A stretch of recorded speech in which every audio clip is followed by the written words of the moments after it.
Hello, hello, hello, and happy Friday. Welcome back to yet another live event where we unpack multifamily underwriting and passive investing one step at a time.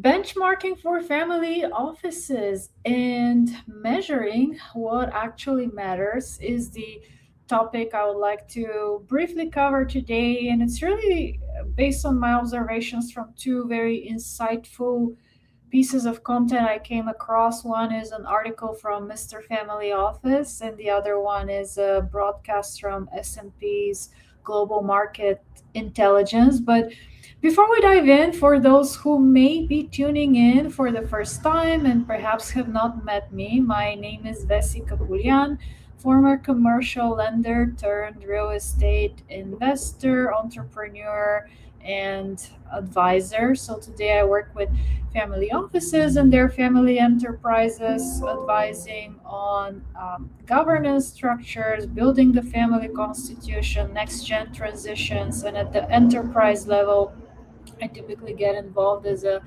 board advisor, board director, and bring in the unique credit and risk management angle. I also help investors, whether that's private investors, family offices, perform due diligence on deals. Apartment is my edge and what I focus on, but happy to lean into my prior commercial lending experience, looking at other types of deals. And of course, those willing to do a deeper dive into underwriting. I have a community of investors whom I help review deals as a lender and from a loan committee perspective so they can protect their capital when making those investments. And along those lines, not too long ago, I published a book called Mastering Multifamily Underwriting. You can actually purchase it on Amazon in digital print and audio format, and it helps you do exactly that, learn how to vet apartment deals with confidence and ease. If investing in yourself and learning underwriting is within your new year resolutions. But let's just dive in because I have a few key points that I would like to cover with you. And I really want to start with one simple line that many of you may have heard before: you cannot manage what you do not measure. And in the family office world, that line is especially important and often overlooked. Family offices pride themselves on being long term, patient, and constrained by quarterly pressure, having that long term outlook, and that's a strength. But long term horizons on occasion may also blur accountability, and without clear benchmarks, inefficiencies, underperformance, and governance drift can start hiding right in plain sight. And so, like I mentioned at the very beginning, much of what I will share with you today are my key observations from two very insightful content, thought leadership pieces of content that I came across. One is the article published by Mr. Family Office, and then the second one is a broadcast by S&P Global Market Intelligence. And both of them have done very important work, really shining light on benchmarking in the private market space, which family offices typically fall within. So a few key points that stood out for me. And by the way, if you'd like a link to the article or the broadcast, simply let me know. I'll happily DM those to you so you can explore the full content and not only my own observations. But one of the key insights for me was that benchmarking is really a diagnostic and not something to be used as a competitive measure. Of course, if you're part of a financial institution or if you are a financial institution, you're typically judged against peers and indices. But family offices are different. You're managing your own capital for your own objectives. And so success is not just about beating an index or showing up in the top leagues and top performer public tables. Oftentimes those decisions are actually quite private. But that is not to say that benchmarking does not matter. It actually still does, because you're not chasing rankings, but really you're looking at how uh, diagnose to diagnose how well the family office and portfolio is functioning. So the real purpose of benchmarking is to surface blind spots, misalignment, structural weaknesses, risks that perhaps have not yet shown up. And many families believe they know how they're performing compared to peers, but in reality, uh, that view is often built on anecdotes, conversations, maybe selective and qualitative data points. So, true benchmarking really replaces those assumptions with evidence. And it reminds me of the quote that I opened up this conversation with, and that's attributed to Peter Drucker, who said that what gets measured gets managed. And in family offices, I would add even one more element to this sentence: what does not get measured eventually gets felt emotionally or financially.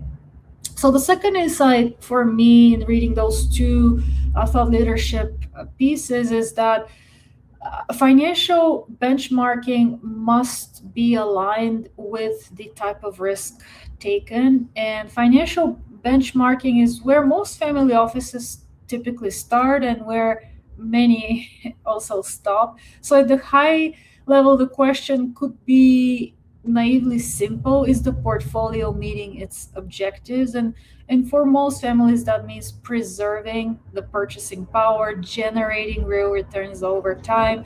That also often translates to benchmarking against inflation, plus perhaps a certain margin, cash or risk free rate, strategy appropriate alternatives. But here is the key point: benchmarks that do not reflect the actual risk profile are irrelevant.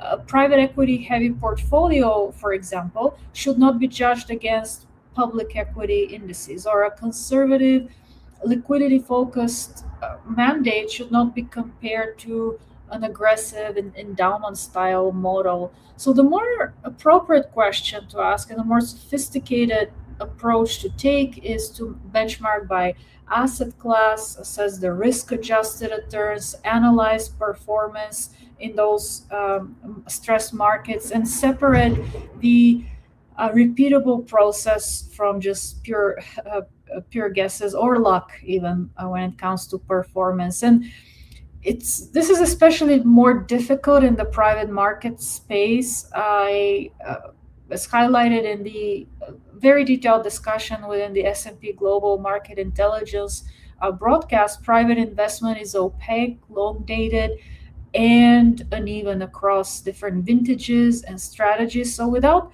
structure, performance reviews in private assets can become also somewhat emotional or even political. So the best offices show discipline in those conversations by benchmarking each sleeve independently and reviewing results on a regular basis, not just when there is a big twist in the market.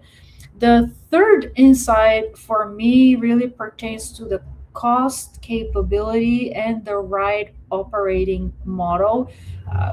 Sometimes I feel that cost benchmarking may be misunderstood.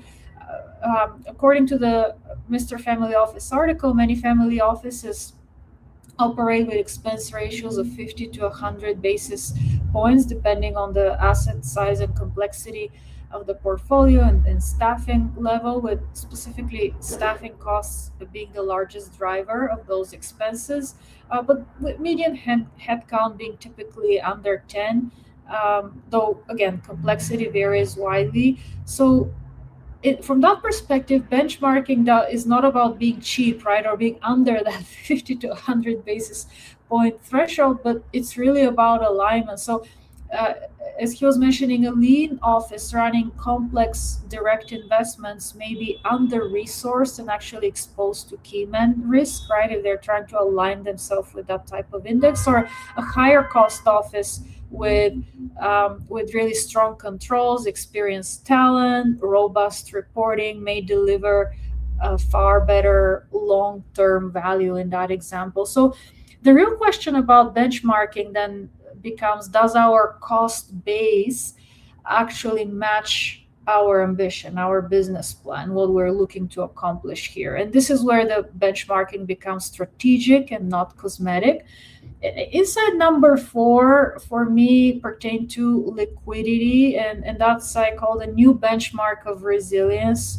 Especially in recent years, one of the most important shifts has been around liquidity benchmarking, and more family offices, high net worth individuals are now stress testing their portfolios, the cash flow. They're modeling prolonged downturns, asking whether the portfolio can fund the family needs across generations and not just during benign markets or shorter cycles. And so, liquidity benchmarking in that sense is not only about just cash on hand or cash sitting idle, but about where liquidity truly sits within the portfolio, how quickly it can be accessed under stress, and how dependent the family is on favorable market conditions to access that liquidity. And even then, it's important to keep in mind, right? If you have a healthy amount, right, in stocks, which is generally considered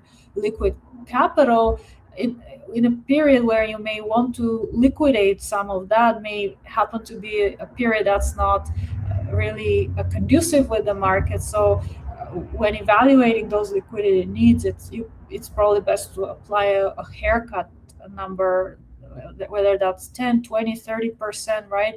Because in reality, you won't be able to access that 100% of that capital if everyone else is selling at that point of time. So many portfolios look robust on paper, but far fewer may prove resilient during time of duress or in reality. And so this shift towards liquidity benchmarking reflects a broader change away from maximizing returns at all costs and more towards durability. And I'll share one more insight. There's definitely a lot more that those pieces covered, but for me, that's a big one. And I recently actually published an article on stress testing the family office, and that fifth insight for me that stood out that very much aligns with one of the messages within my article is that non-financial benchmarking predicts longevity. And here is the hard part, and arguably the most important. Non-financial benchmarking measures intangibles that determine whether a family office actually endures. That pertains to governance quality, the human capital, next gen readiness, a culture, and decision making under stress. And so the question is not whether governance exists, because anyone can probably check the box, but how they are experienced.